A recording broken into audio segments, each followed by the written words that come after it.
കൊച്ചി കലൂർ അന്താരാഷ്ട്ര സ്റ്റേഡിയത്തിന്റെ ഗേറ്റ് തകർന്ന സംഭവത്തിൽ വിദഗ്ധ പരിശോധനയ്ക്ക് GCDA റിപ്പോർട്ട് ലഭിച്ച ശേഷം തുടർ നടപടി സ്വീകരിക്കുമെന്ന് GCDA അറിയിച്ചു. GCDA എഞ്ചിനീയറിംഗ് വിഭാഗം സംഭവസ്ഥലം സന്ദർശിച്ച് ഉടൻ റിപ്പോർട്ട് കൊടുക്കും.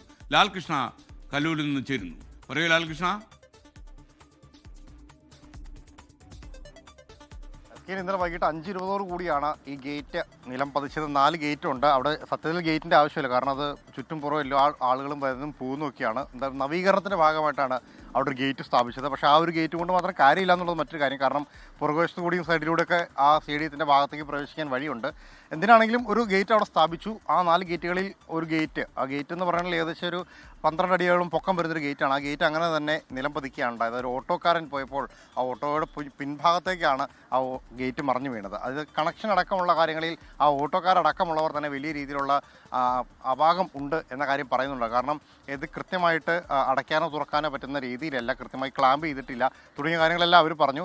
എന്താണെങ്കിലും ഈ അപകടമുണ്ടായി വീണ ഗേറ്റ് എടുത്ത് മാറ്റാൻ ആദ്യഘട്ടത്തിൽ ശ്രമം നടത്തിയതും ഈ ഓട്ടോക്കാർ തന്നെയായിരുന്നു. പക്ഷേ അതിൻ്റെ ഭാരം കാരണം അവർക്കത് എടുത്ത് ഉയർത്താൻ കഴിഞ്ഞില്ല. ഇന്ന് കളി നടക്കുന്ന ദിവസമാണ്.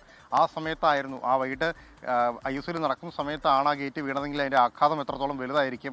ഈ കാര്യങ്ങളെല്ലാം ചൂണ്ടിക്കാണിച്ചാണ് നമ്മൾ ഇന്നലെ തന്നെ GCDA അധികൃതരുമായിട്ട് ബന്ധപ്പെട്ടത്. പക്ഷേ അവർ ഇത്തരം ഒരു സംഭവം അറിഞ്ഞിട്ടേ ഇല്ല എന്ന കാര്യമാണ് പറഞ്ഞത്. പിന്നാലെ വാർത്തകൾ വന്നു. വാർത്ത വലിയ വിവാദമായതോടുകൂടിയാണ് GCDAയുടെ എഞ്ചിനീയറിംഗ് വിഭാഗം ഇതിൽ പരിശോധന നടത്താൻ തീരുമാനിച്ചിരിക്കുന്നത്.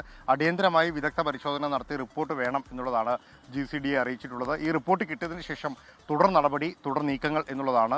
എന്താണ് തുടർ നടപടി, തുടർ നീക്കം എന്നുള്ളതിൻ്റെ അത് വലിയ സംശയമുണ്ട്. കാരണം ഇതൊരു സ്പോൺസറെ ഏൽപ്പിച്ച് സ്പോൺസർ സ്റ്റേഡിയത്തിൻ്റെ നവീകരണ പ്രവർത്തനങ്ങൾ നടത്തുകയായിരുന്നു. വലിയ കോടികളുടെ നവീകരണം നടത്തിയിട്ടുണ്ടെന്ന് സ്പോൺസറും അവകാശപ്പെട്ടു.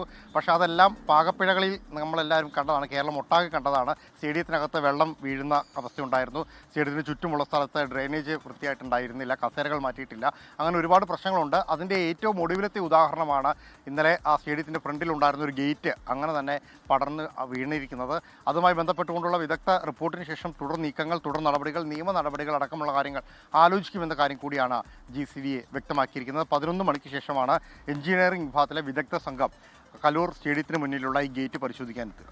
ലോകത്തെവിടെയായാലും ഏത് സമയത്തും 24 വാർത്തകളും ഓഗ്മെന്റഡ് റിയാലിറ്റി പാക്കേജുകളും എക്സ്പ്ലെയിനറുകളും വിശദമായി കാണാൻ ഞങ്ങളുടെ YouTube ചാനൽ നിങ്ങൾക്ക് സബ്സ്ക്രൈബ് ചെയ്യാം.